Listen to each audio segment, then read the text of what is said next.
Hello everyone, welcome back to my channel. जैसा कि हम सबको पता है कि UP BEd joint entrance exam के अब अप्रॉक्सीमेटली 45 डेज ही बचे हुए हैं। तो ऐसे में बहुत सारे ऐसे एस्पिरेंट्स होंगे जिन्होंने अब तक के कुछ भी प्रिपेयर नहीं किया होगा फॉर दिस एग्जामिनेशन, और जो कि सोच रहे होंगे कि कैसे हम इन 45 डेज को यूटिलाइज करके अपने लिए एक गवर्नमेंट सीट सिक्योर कर सकें। ठीक है, तो ये बिल्कुल भी पॉसिबल है। आप 45 डेज में भी अच्छी तरह से प्रिपरेशन करके गवर्नमेंट सीट सिक्योर कर सकते हैं, क्योंकि हम सबको पता है कि प्राइवेट के लिए अगर हम जाएंगे देन वी हैव टू पे अ लॉट ऑफ फी।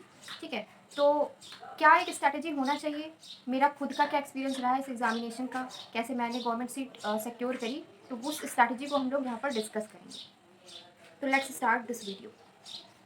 सबसे पहले आपको पता होना चाहिए कि टोटल आपके 200-200 नंबर के 2 पेपर होंगे। आपको सिलेबस के बारे में पता ही होगा। आपका जो फर्स्ट पेपर होगा उसमें जीके और आपकी जो लैंग्वेज होगी इंग्लिश और हिंदी में से कोई भी, तो वो वहाँ पर आपसे पूछी जाएगी। इसके अलावा जो आपका पार्ट 2 या पेपर 2 होगा उसमें आपकी reasoning along with the subject, जो भी आपके सब्जेक्ट होंगे, अगर आप आर्ट साइड हैं, कॉमर्स स्ट्रीम के हैं या फिर साइंस स्ट्रीम के हैं, तो उसके अकॉर्डिंग आपके जो है क्वेश्चन होंगे। ठीक है, तो ये सब जो चारों चीज़ें ना 100-100 नंबर में होंगी। तो सबसे पहले हम एक एक करके डिस्कस करते हैं।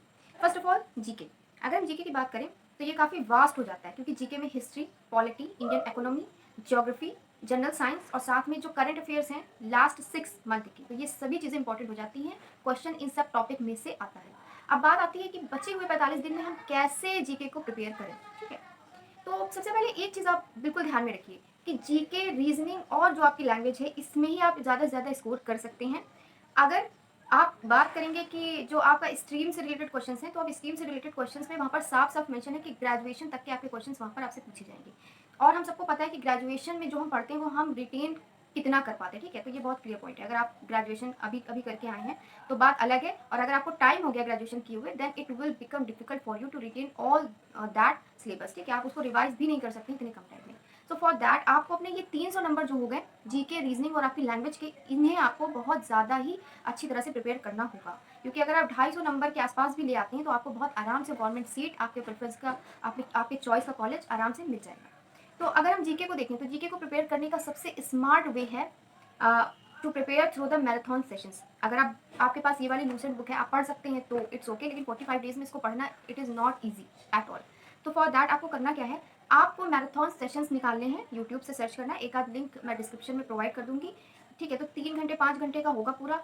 आप उसको देखिए, इंपॉर्टेंट पॉइंट्स नोट कर लीजिए। जो आपकी जनरल जीके होती है, जैसे हिस्ट्री में जो जनरल पॉइंट्स हैं जो सबको पता ही होने चाहिए, तो उतना आपको आना ही चाहिए, उसी में से क्वेश्चन आएंगे। इस तरह से आप हर एक टॉपिक के मैराथन देखिए, उससे अपने नोट्स बना सकें तो बनाइए, या इस तरह की जो लूसेंट की बुक है इसमें आप इंपॉर्टेंट पॉइंट्स हाईलाइट कर सकते हैं with the help of highlighter और पेंसिल। ठीक है, तो इस तरह से आपका जो ये जीके स्टार्टिंग जीके का पोर्शन है वो कवर हो जाएगा। अब अगर हम बात करें करंट अफेयर्स की, तो करंट अफेयर्स से बहुत ज़्यादा क्वेश्चंस आते हैं, और उसके लिए आपको क्या करना है, अगर आप डेली करंट अफेयर्स बना रहे हैं तो अच्छी बात है, या आप अगर जो है बनाना चाहते हैं तो भी अच्छी बात है। आप आने वाले 45 डेज के बना सकते हैं, लेकिन जो निकल गए हैं लास्ट 6 मंथ के इसमें पूछे जाते हैं, तो जो निकल गए हैं उसको कवर अप करने का ईजिएस्ट वे है या तो आप स्पीडी खरीद लीजिए। ठीक है, मैगजीन्स आती हैं जो करंट अफेयर की, या तो आप वो परचेज कर लीजिए, या फिर अड्डा, ग्रेडअप या और किसी भी ऐसे ऐप पर जाके जो मंथली मैगजीन्स करंट अफेयर की वहाँ पर मिलती हैं, उससे आप जाके स्टडी कर लीजिए।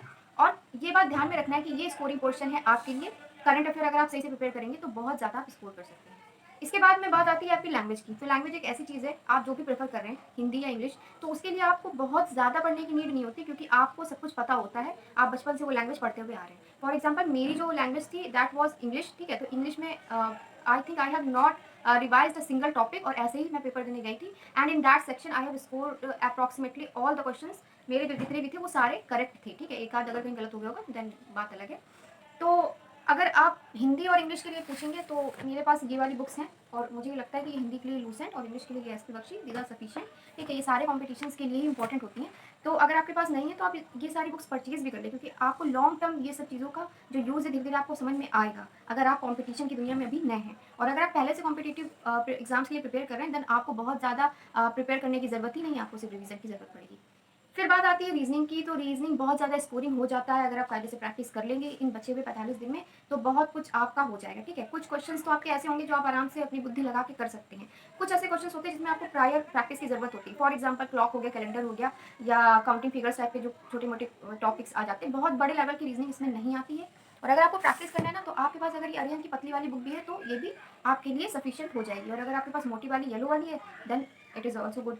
तो इतनी आपके लिए सफिशियंट है। ठीक है, तो ऐसे टॉपिक्स जो आपको टफ लगते हैं वो आप प्रैक्टिस करिएगा। अब बात करते हैं प्रीवियस ईयर क्वेश्चन पेपर्स की। तो ये बहुत ज़्यादा इंपॉर्टेंट है, आपको पैटर्न समझना है क्वेश्चन पेपर का, और आपको ये समझना है कि कौन-कौन से टॉपिक्स आपके वीक हैं। अगर हम जैसे रीजनिंग की बात करें, तो अगर आप प्रीवियस ईयर क्वेश्चन पेपर थोड़े से प्रैक्टिस कर लेंगे, तो ये बहुत ज़्यादा हेल्पफुल रहेगा आपके लिए।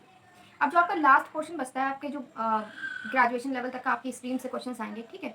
क्योंकि पहले 2019 तक के तो ऐसा होता था कि साइंस की अगर हम बात करें, साइंस स्ट्रीम के लिए जनरल साइंस वाले क्वेश्चंस और जनरल मैथ्स आ जाती थी। बट 2020 से जब मैंने दिया है, देन जब पेपर हम लोगों ने देखा, then it was like a shock for all of us, क्योंकि उसमें जो क्वेश्चंस दिए हुए थे वो पूरे के पूरे ग्रेजुएशन लेवल तक के थे। और ये नहीं कि सिर्फ मैथ, फिजिक्स, केमिस्ट्री हो, उसमें बायो भी था। जो लोग मैथ्स के कैंडिडेट्स थे, तो उनके लिए बहुत ज़्यादा हार्ड हो रहा था कि बायो के क्वेश्चन को कैसे हम सॉल्व करें। तो इसके लिए 45 दिन अब आपके पास है, तो आप पूरा ग्रेजुएशन उठा के रिवीजन कर भी नहीं सकते, और वो पॉसिबल भी नहीं है, और वो एक स्मार्ट स्ट्रैटेजी होगी भी नहीं। सो फॉर दैट, जितना अभी तक मैंने बताया, जीके मैराथन सेशन से करिए, करंट अफेयर्स आप मंथली मैगजीन से प्रिपेयर करिए, ठीक है? इसके अलावा रीजनिंग आपको प्रिपेयर करनी है अच्छी तरह से, और लैंग्वेज पर थोड़ा फोकस करना पड़ेगा। तो ये जो 300 नंबर हैं, इनको आपको डेली प्रैक्टिस करके अच्छी तरह से इंप्रूव कर लेना है, और इन 300 में से 250 प्लस आप आराम से ला सकते हैं, अगर आप इतना कर लेंगे जितना मैंने आपको बताया। So that was all. अगर आपको कोई भी हेल्प चाहिए, then I am always there, ठीक है? और इस तरह के जो प्रीवियस ईयर सेट आते हैं, ठीक है, तो ये वाले बहुत ज़्यादा यूजफुल नहीं होते हैं, बहुत सब बकवास मैटर दिया होता है आगे 2-4 क्वेश्चन पेपर से छोड़ के। तो आई डोंट थिंक ये खरीदना आपके लिए इतना ज़्यादा इंपॉर्टेंट है। हो सकता है आप में से बहुत सारे लोगों ने इसको परचेज कर लिया हो, दैट इज अनदर थिंग। तो आज की वीडियो में बस इतना ही। I hope it was helpful for you. तो आप इस स्ट्रैटेजी को फॉलो करें, and we will meet in our next video, ठीक है? तो तब तक के लिए बाय बाय।